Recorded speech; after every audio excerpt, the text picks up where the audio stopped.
بسم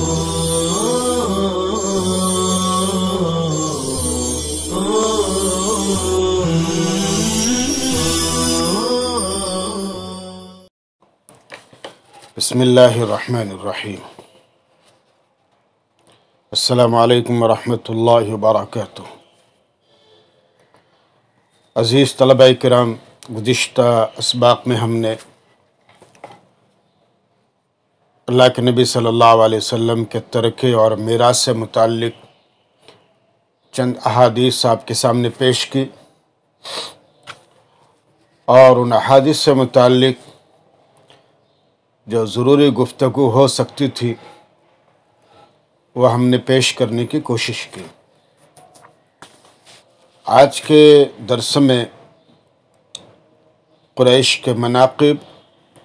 اور قبائل کے ذکر کا بیان آیا چاہتا ہے، یعنی باب مناقب قریش و ذکر القبائل۔ مناقب لفظ منقب کی جمع ہے، جس کے معنی شرف اور فضیلت کے ہیں، اور قریش عرب کے مشہور قبیلے کا نام ہے۔ ویسے قریش کے لغوی معنی ایک بڑے خطرناک اور طاقتور سمندری جانور کے بھی ہیں، لیکن اصل میں یہ نضر بن کنانہ یا فہر بن مالک بن نضر کا لقب تھا، جن کے اولاد مختلف شاخ در شاخ خاندانوں میں پھیلی، اور ان سب خاندانوں پر مشتمل قبیلہ موری سے اعلیٰ کے لقب کی مناسبت سے قریش کہلایا،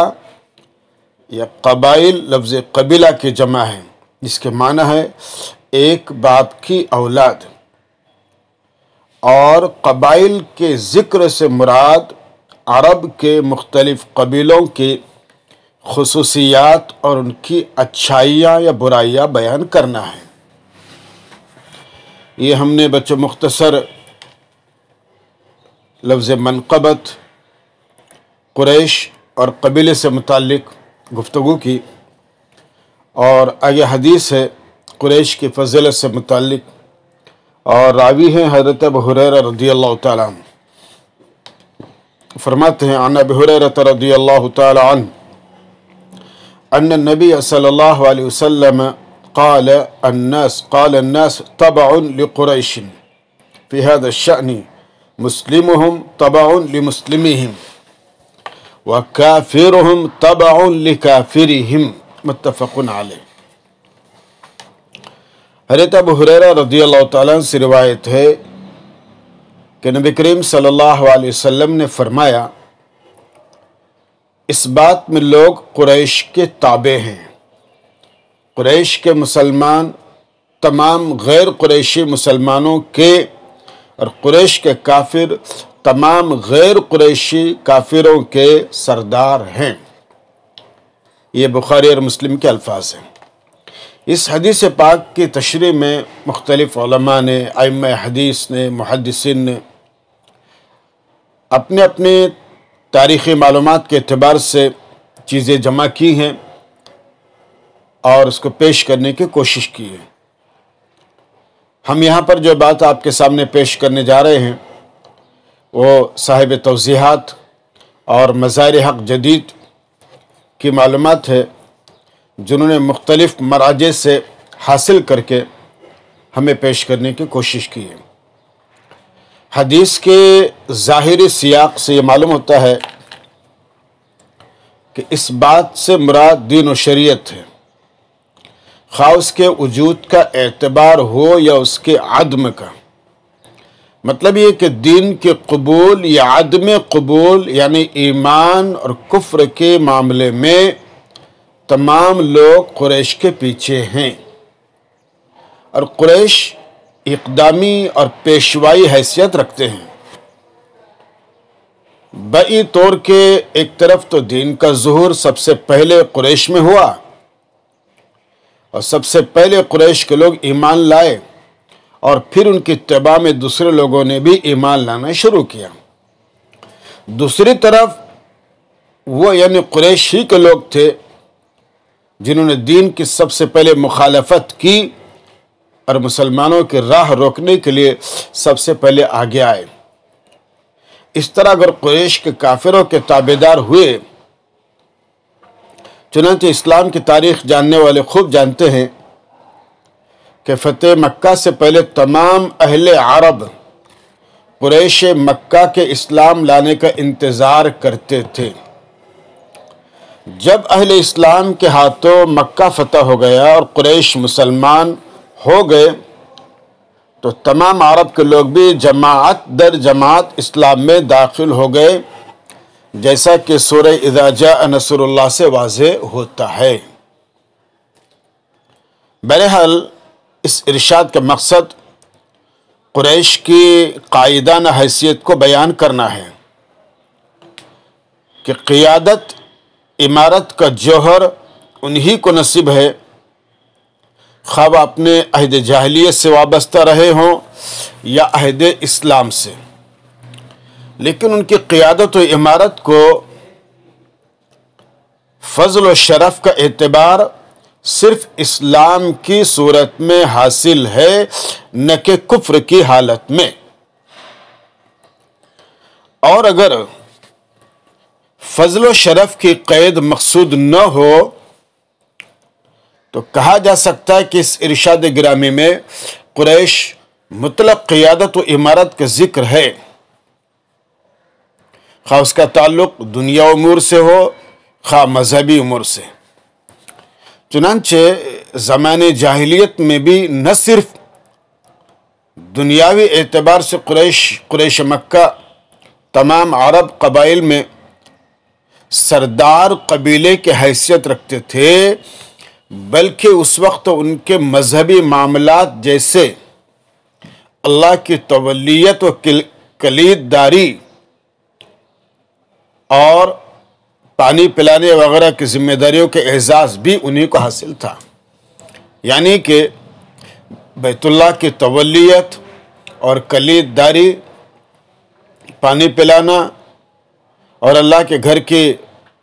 دیگر انتظامی معاملات سب انہی کے ہاتھ میں تھے اور انہی کو اللہ تعالیٰ نے نوازا تھا۔ اچھا، بعض حضرات کا کہنا ہے کہ اس بات سے مراد امامت کبریٰ اور منصب خلافت ہے، جیسا کہ حدیثوں میں وضاحت کے ساتھ منقول بھی ہے، اور اس ارشاد گرامی کا مقصد قریش کی قیادت تسلیم کرنے اور ان کی اتباع کا حکم دینا ہے۔ بس اگر لوگ اس ارشاد گرامی کی روح اور اس سے اخذ شدہ حکم پر عمل نہ کرتے ہوئے قریش کی قیادت کو تسلیم نہ کریں اور ان کی اتباع سے انکار کریں تو یہ بات اس ارشاد گرامی کے اس بات کے منافی نہیں ہوگی، کیونکہ کسی بھی حکم کے اس بات کے لیے ضروری نہیں ہوتا کہ عملی اور واقعاتی طور پر اس کا ظہور بھی ہو۔ حکم کا مقصد تو کسی چیز کو ثابت کرنا ہوتا ہے۔ اگر کوئی اس حکم پر عمل نہ کرے تو اس کا یہ مطلب ہرگز نہیں ہوتا کہ وہ حکم اپنی قوت اثبات و نفاذ سے خالی ہے۔ آپ صلی اللہ علیہ وسلم نے اس ارشاد کے ذریعے قریش کی قیادت و امارت کو اختیار و قبول کرنے کا جو حکم دیا ہے، اس کا مقصد یہ ثابت کرنا ہے کہ قریش قیادت و امارت کے استحقاق اور اس کے ذمہ داریوں کو سنبھالنے کی اہلیت رکھتے ہیں، خواہ کوئی ان کی قیادت و امارت تسلیم کرے اور ان کے تابعداری کرے یا نہ کرے۔ یہ اس حدیث پاک کے ذیل میں صاحب مزار حق جدید نے اور صاحب توضیحات نے جو مفصل کلام کیا ہے، ہم نے اس کے خلاصے کے طور پر چند چیزیں آپ کے سامنے پیش کرنے کی کوشش کی۔ آگے حدیث میں جو مسلم شریف کی روایت ہے، اور حضرت جابر رضی اللہ تعالیٰ عنہ سے مروی ہے، پیغمبر علیہ السلام کا ارشاد فرماتے ہیں کہ ان النبی صلی اللہ علیہ وسلم قال الناس تبع لقریش فی الخیر والشر۔ حضرت جابر سے روایت ہے کہ نبی کریم صلی اللہ علیہ وسلم نے فرمایا کہ لوگ خیر اور شر دونوں حالتوں میں قریش کے تابع ہیں۔ تو خیر سے مراد اسلام ہے اور شر سے مراد کفر ہے، جیسے کفر کی حدیث کے ذیل میں تفصیل کے ساتھ بات گزر چکی۔ اور آگے حدیث پاک آتی ہے کہ قریش کا استحقاق خلافت دین کے ساتھ مقید ہے۔ اس ذیل میں روایت ہے حضرت معاویہ رضی اللہ تعالیٰ عنہ کی، فرماتے ہیں وعن معاویہ قال سمعت رسول اللہ صلی اللہ علیہ وسلم يقول ان هذا الامر في قریش لا يعاديهم احد الا كبه الله على وجهه ما اقاموا الدين، رواہ البخاری۔ حضرت امیر معاویہ رضی اللہ تعالیٰ عنہ فرماتے ہیں کہ میں نے رسول کریم صلی اللہ علیہ وسلم کو یہ فرماتے ہوئے سنا کہ بلا شبہ یہ امر یعنی منصب خلافت قریش، منصب خلافت قریش میں رہے گا جب تک کہ وہ دین کو قائم رکھیں گے۔ جو بھی شخص ان قریش دشمنی و عداوت رکھے گا اس کو اللہ تعالیٰ الٹا لٹکا دیں گا، یعنی ذلت خواری کا طوق اس کے گلے میں ڈال دیں گا۔ یہ بخاری شریف کے الفاظ ہے۔ اس حدیث کے ذیل میں شراح لکھتے ہیں کہ خلافت کا اصل مقصد چونکہ دین کو قائم کرنا اور اسلام کے جھنڈے کو سربلند رکھنا ہے، اس لیے قریش جب تک دین و شریعت کی ترویج و اشاعت میں لگے رہیں گے اور اسلام کے جھنڈے کو سربلند رکھنے کی سعی اور کوشش کرتے رہیں گے وہ منصب خلافت کا استحقاق رکھیں گے، اور اللہ تعالیٰ ان کی سرداری اور قیادت کو قائم رکھے گا۔ لیکن جب وہ اپنے اصل فرض یعنی اقامت دین و اسلام سے غافل ہو جائیں گے اور خلافت کے حقیقی تقاضوں کو پورا کرنا چھوڑ دیں گے تو خلافت اور امارت کی باغ دوڑ ان کے ہاتھ سے چھین لی جائیں گی۔ اور بعض شارحین نے لکھا ہے کہ دین قائم کرنے سے مراد نماز قائم کرنا ہے، جیسا کہ ایک روایت میں ما اقام الصلاۃ ہی کے الفاظ منقول بھی ہیں، اور ویسے بھی بعض موقع پر